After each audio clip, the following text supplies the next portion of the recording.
Oh, casual car bombs. This is my friend Wes, and this footage is from a few years back when we tried to get together and film a tour of his van. I'll take that one. Well, we're not going in there anymore then. I'll just do it right here. Yep. Cheers, Wes. Cheers. To my only friend. I'm doing the pour method.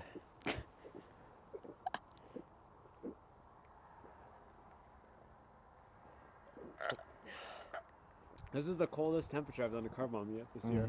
That was almost a brain freeze. Now it's cold. Yep. Most of the jokes we're laughing at aren't really appropriate to put in a YouTube video, but we had a lot of fun trying to do this. He moved away from Western Colorado a few years back, but watching this footage is just a fun trip down memory lane. This specific day was one of my first attempts at making a video for YouTube, so I cringe when I watch it. A lot of it is just really unfocused, very tedious to watch, and I am just rigid and awkward, even more so than I am these days. But there are some good parts to that van tour I would like to share, and that's going to be the second part of this video. Wes, more than anyone else I've ever met, made me a much better builder. He is the best engineer I've ever met. He knew the equations of why things worked, but he never let that overshadow of how they need to work to actually be functional and practical.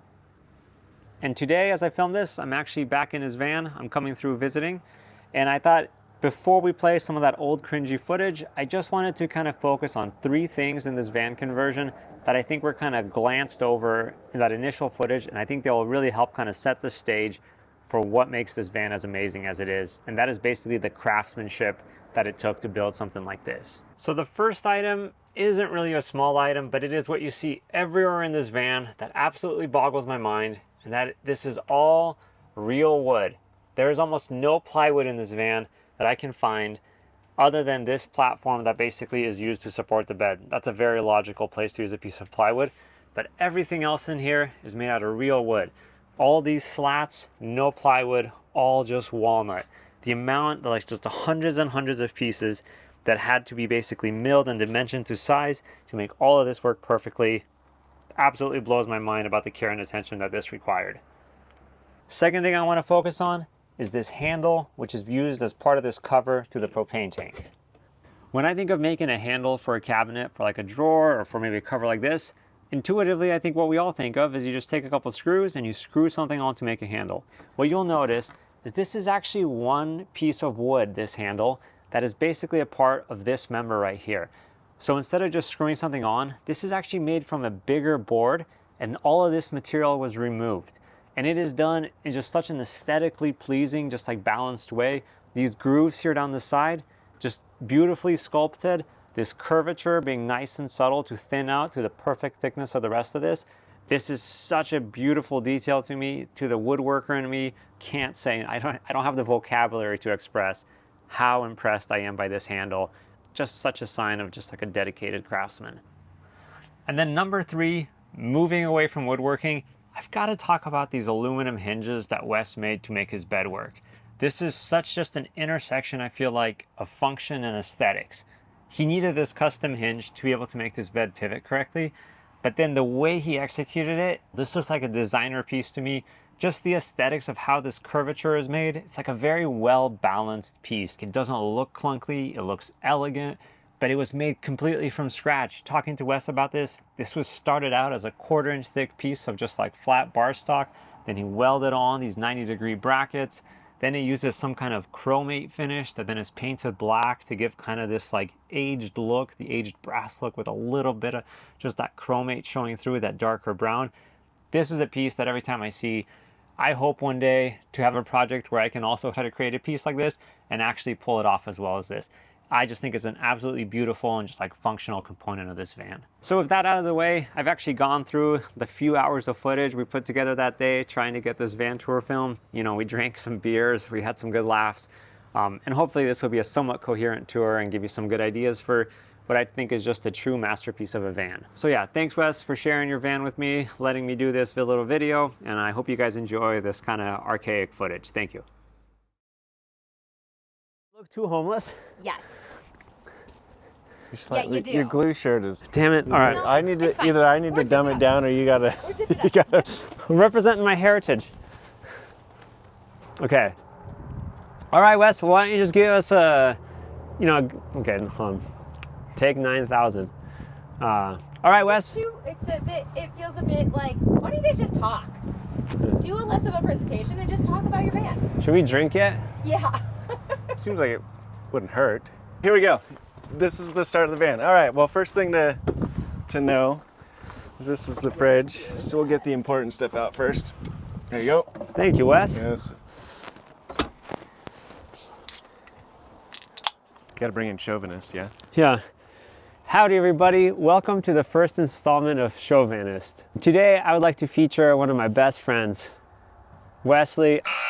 And today, I'd just like to do a little showcase on his van because I think it really is just a masterpiece, I think. So we're going to get around to that while we continue to swig beers. And if you stick around to the end of it, perhaps we'll tell a joke or two. Surprise. Okay. All right. Go. All right, so here's the kitchen. I've got a single lock on all the front faces here, which is just a single bar. Put that to the side. Got a magnetic system here, and then a bunch of drawers with some cutouts for silverware and knives and things to keep things from rattling around. All of this is on wood glides, so there's no metal glides here, so it's all just done with wood. So food, my terrible food choices, garbage and recycling, and then a little bit of extra like first aid stuff and other things underneath the fridge. All walnut, if that wasn't clear. And then I chose brass and black for basically everything. So black fridge, black other stuff, and then brass everywhere else. And then upper cabinets are slats, and these were all cut from the same piece of walnut, so you get some of the grain as you go through the log that all kind of lines up, which is kind of fun. And these have sitting on magnets and some friction hinges. And behind here, I've got all of the control panel stuff, which I wanted to keep those sorts of things kind of hidden. And then a little bit more foam and cutouts here to just keep things upright up here.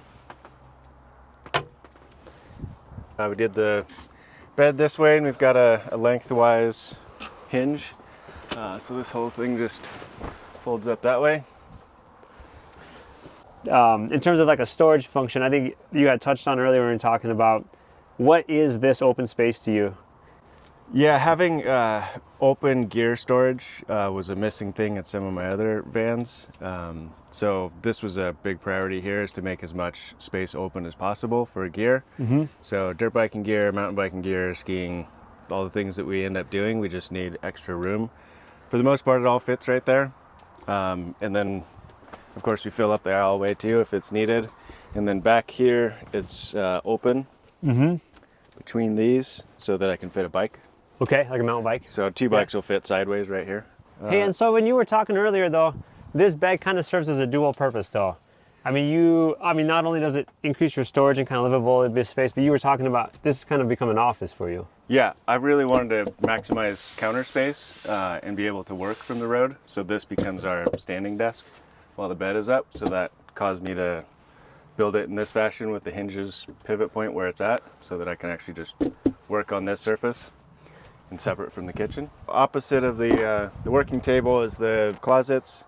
I chose fabric fronts. This is my second van I've done fabric fronts on, because any rigid sort of door system is always a little in the way on these narrow aisleways. So fabric is sorted out pretty well. I've got these locking clips here, and then you can just access, and we usually just leave this once we're camping, we just leave this here. So this has all our storage and pillows and random stuff for keeping track of things. The fan is sitting above, and actually spent a little bit of time on the fan to kind of blend it into the rest of the aesthetic here, and so I just painted that through with a little bit of brass color and some gray, kind of help that blend in a little bit. Moving into the front, so the second half of the kitchen is really, so we have this side, but you may have noticed there's no stove over there, and that's because we wanted to have our stove facing out from the kitchen, and so our propane stove sits in here with a couple of pans and some extra storage out here. This will actually pull all the way out if we want it to, but we usually just leave it about here.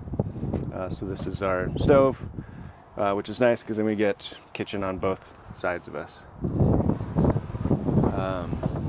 We have a little bit more storage, and same thing, these are all just wood glides, which is nice because then you get a whole bunch of storage and plenty of room to put lots of things. And this you can access inside or outside.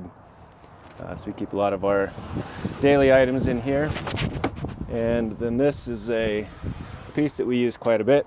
So this is just a seat for taking off shoes. It's also the step for getting onto the bed. And then I can pull it all the way across and make it a full bench, and it's supported on that side. And I think the walnut turned out really well here. I really like some of this grain. It's a little bit similar to that one. It's got some of this curly grain in there. So I'm pretty excited about this long bench in here. And I actually put one more of these tables here, but I use it outside. So this is helpful when we're cooking outside, or if I'm just getting ready dirt biking here. So we've got a table that just pulls out from the floor. And this is about as long as I want to go unsupported, but the lock for the kitchen, you may have saw, has a bunch of holes in it. Pavel, maybe you want to grab that. So if I go a little bit further, then I can go get even more table space out here, and then I can just put that stick through here with the pin, so you can see the holes in there if you just want to show that. So all the holes in there just go into this this locking pin, and I get more support out here. So this just sits entirely underneath inside of the floor. The light switches are a little non-standard, but I really like the brass look on this, in keeping with the theme everywhere. So I've got brass switches for the two lights and water pump. And then also one of my favorite features is the other two switches up front. So these are the outside lights, because I often want to switch those when I'm sitting in the driver's seat. And this alien symbol is for the, that is our cell extender in case you need to phone home. And this feature, this is a really useful feature right here. So this is actually sits on top of the propane tank. So this is our propane tank inside of here, and it's actually a fiberglass tank, so you can actually see the light level. You can actually see the liquid level right there, which is really handy for knowing how full it actually is. You shake it around a little bit there, and I put a backlight on there so you can actually see it. But I also put this on top so that when it's closed, that sits on top, and when it's open, I put it up on the dash so I don't drive away with the tank open. So one of the choices I made in lightweighting the van, one was just to go with these 1/8" slats, so that made it pretty light. But two was to not try and cover everything, because covers require panels, and panels weigh more. So that's why you can see the back of the water tank. The benefit of that is that my fill tube here and a little bit here is you can actually tell where the water level is. So I know this is, just 3 gallons, that's 7 gallons, and then we get up to 22 gallons by the time you get to the top. But by being able to actually see the tank, I can just tell what our water level is without having to have a bunch of extravagant systems.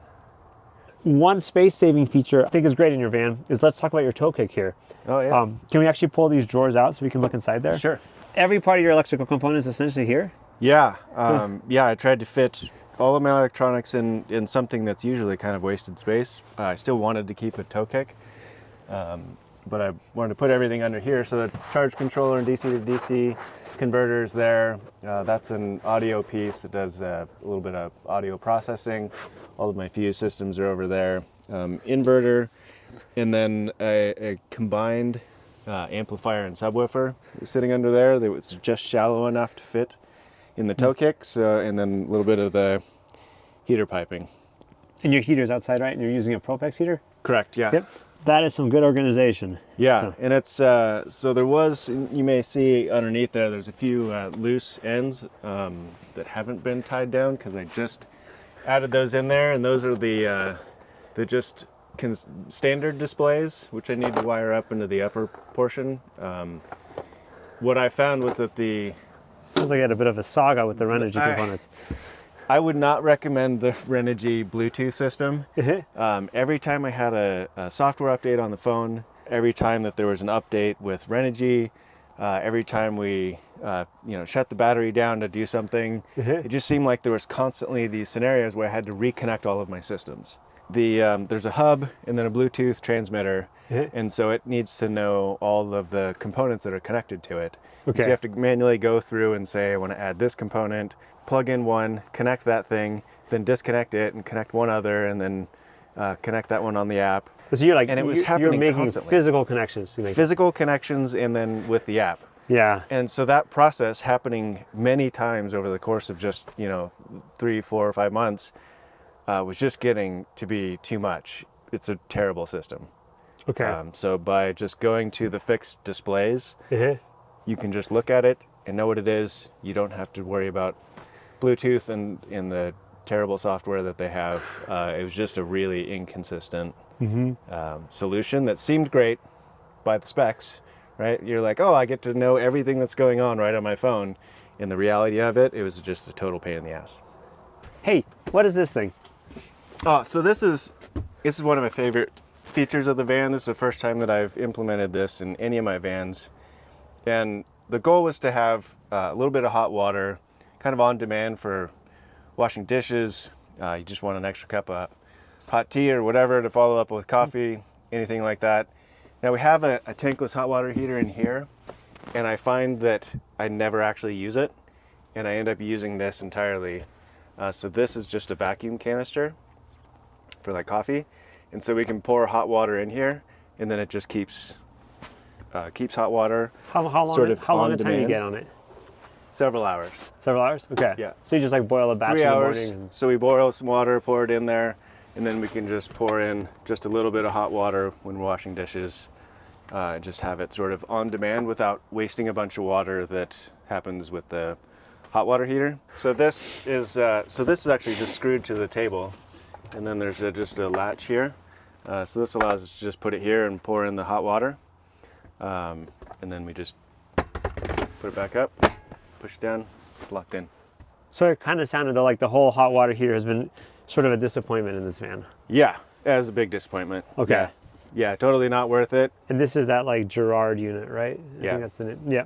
Yeah, it's funny how when you got 20 gallons of propane, every 3 seconds you got to run it for the hot water to come through. It really feels like a waste. Yeah, there's that delay period. So you turn it on, and then it has to run for 3 seconds. And so that whole time you're just wasting water, and there's a minimum flow rate. Yeah. So it's not like you can trickle it through. You have to have it kind of on full blast. Yep. So that whole time you're just wasting water.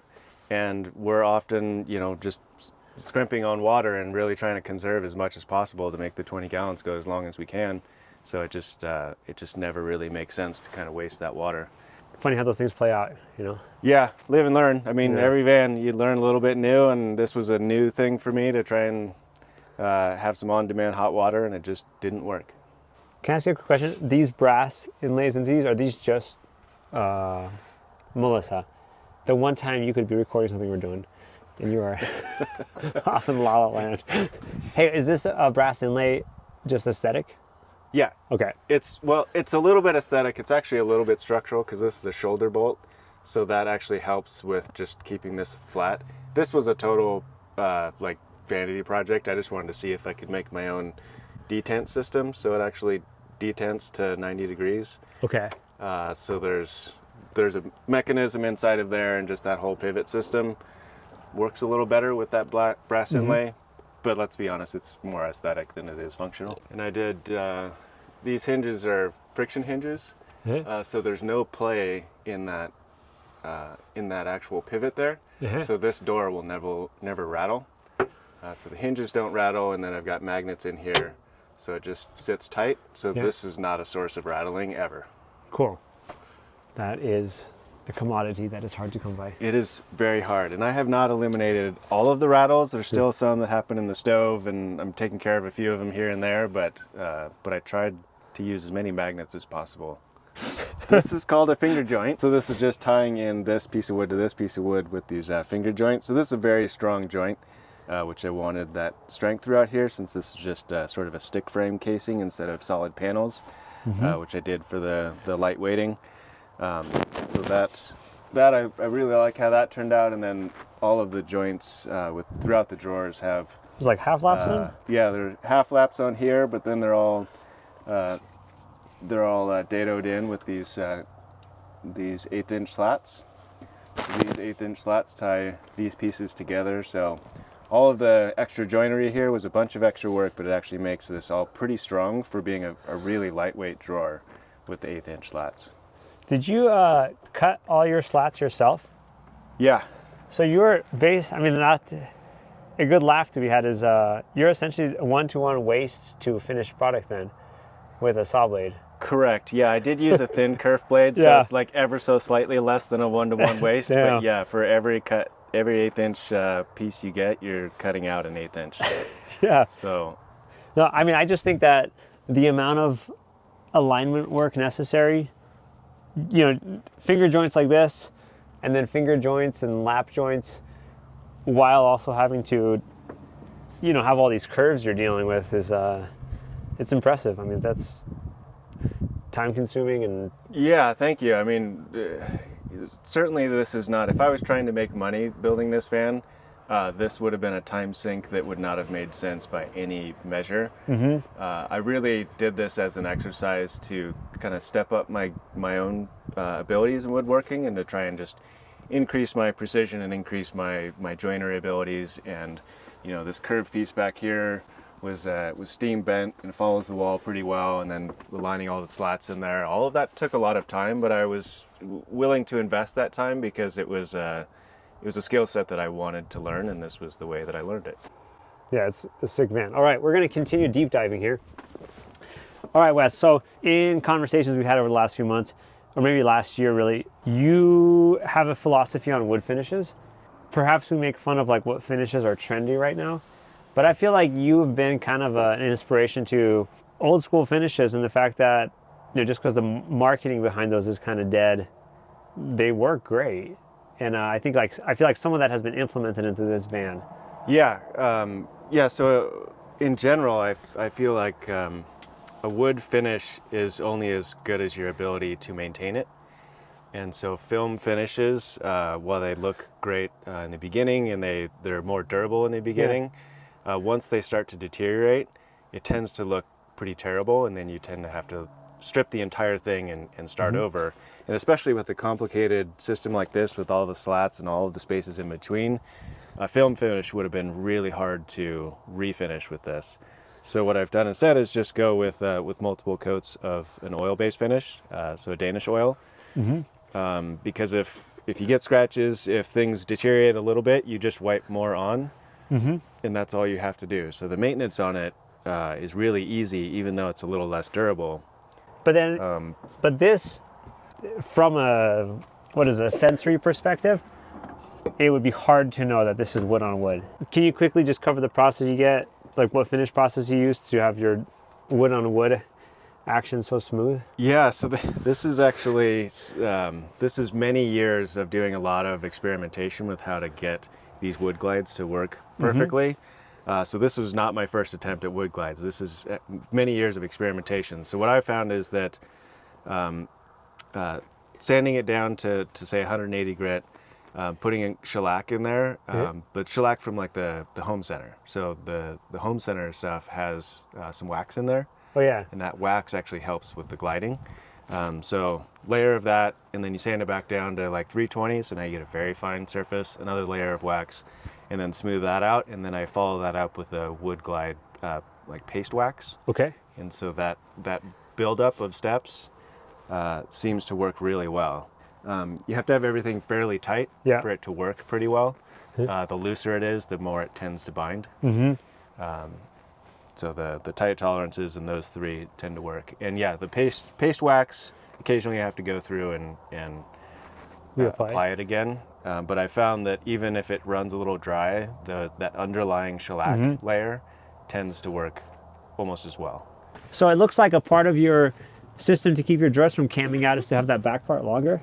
Yeah, so this goes all the way to the back. But by having this here, this tells you to stop pulling out once you see this wall. Okay. And so it still gives you an extra 3 inches of engagement here. The other reason is because you can see on the Oh yeah. cutout here, this is where some of the water pipes and the drain pipes go. Oh, so yeah. I needed that extra room for. Yeah, so that space would have been wasted anyways. Yeah. Yeah, exactly. Last piece on the finishing though is I did have to, the Danish oil will work reasonably well on a surface where you're constantly getting moisture.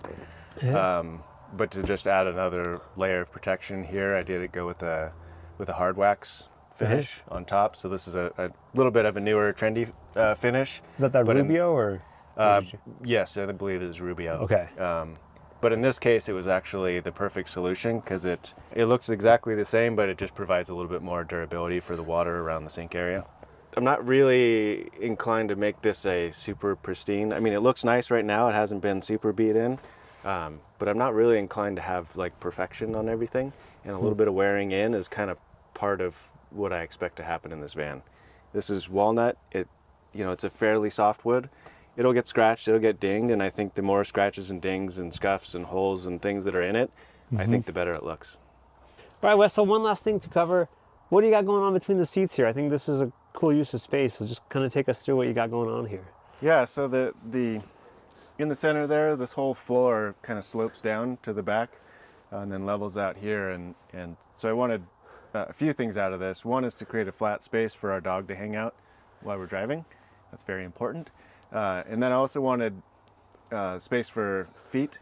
As you're sitting here, I found that I'm short, so my legs are short, and my feet would just dangle. I can't actually reach the floor very well, so this creates enough of a platform that I can actually put my feet somewhere when the seats are swiveled.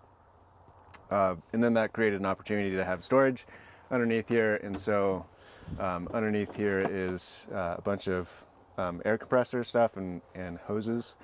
And what's between the seats here? Just the platform, or is there stuff on the It's just another platform, so you can lift that up and see what's underneath it. It's just more of the hosing because that goes all the way around, so they're a little bit on the long side, and then I just have some straps and some other things to just store under there. So we don't get into that panel very often, but it's mostly there to just have a place for the dog. I have found that for being off-road, not necessarily for traction, but just for pure comfort, because this is kind of an industrial vehicle, being able to air down and then air back up is really important. So I have a four-way connection system to connect all the tires at the same time, and you just flip on the switch and you either air up or air down all at once.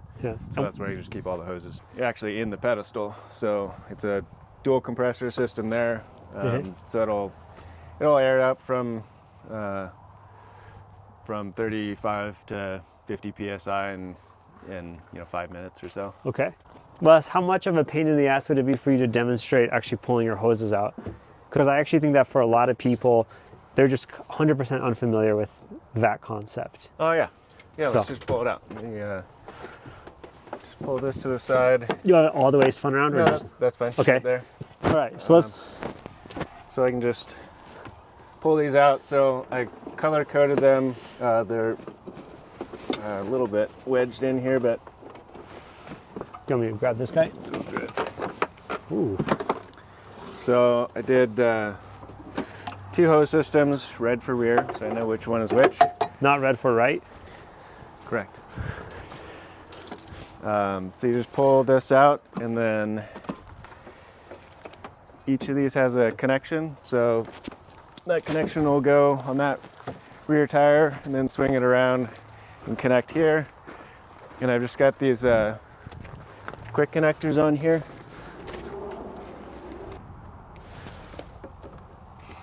So you can just connect onto there, pressurizes the hose system.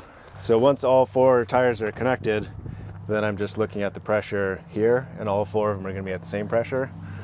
And then you just kick this on, and that'll pressurize them all at the same time. And then if I want to deflate, I've just got an open valve here, and so all 4 will deflate at the same time. Okay. You can slightly adjust the pressures front to rear, which I sometimes do, but for the most part, I just run them all the same pressure. Okay. It certainly saves a lot of time. It would take me maybe 15 minutes or more to air up before with a one hose system, because you're just going through it individually, and so by having it all 4 connected at once, Yeah, it takes it down to like 5 minutes to air up. I found that it's actually a lot faster to deflate. So when you're deflating, yeah. going around one by one and making sure you're getting the right pressure and all of that was actually a really slow process. Yeah. That was also like 10 or 15 minutes, and now it's about 30 seconds. Because it just automatically stops when it needs to, or are you watching the gauge to stop I it? just watched the gauge. Okay, yep. Yep. Cool. Yeah, that's nice and slick. So, Did you actually want to like connect all four? no, that's okay. That was Okay. great. That one's like hidden underneath the doorway, Yeah, so yeah. that's why I didn't connect that one. Mel, I think it's time for you to go to Joe's. Yeah, I know, I'm doing a bad job. No, I think actually I basically got all the footage on. I'm just gonna do a bunch of slow pans later, and then Good, because that's what I was like. Yeah. I think I did a really bad job, sorry. no way, I got a tinkle. I'm also freezing.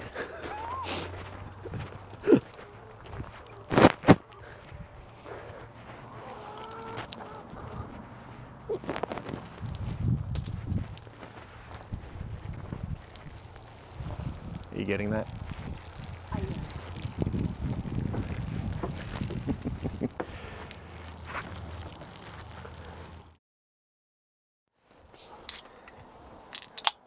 There you go. Oh, my friend, thank you.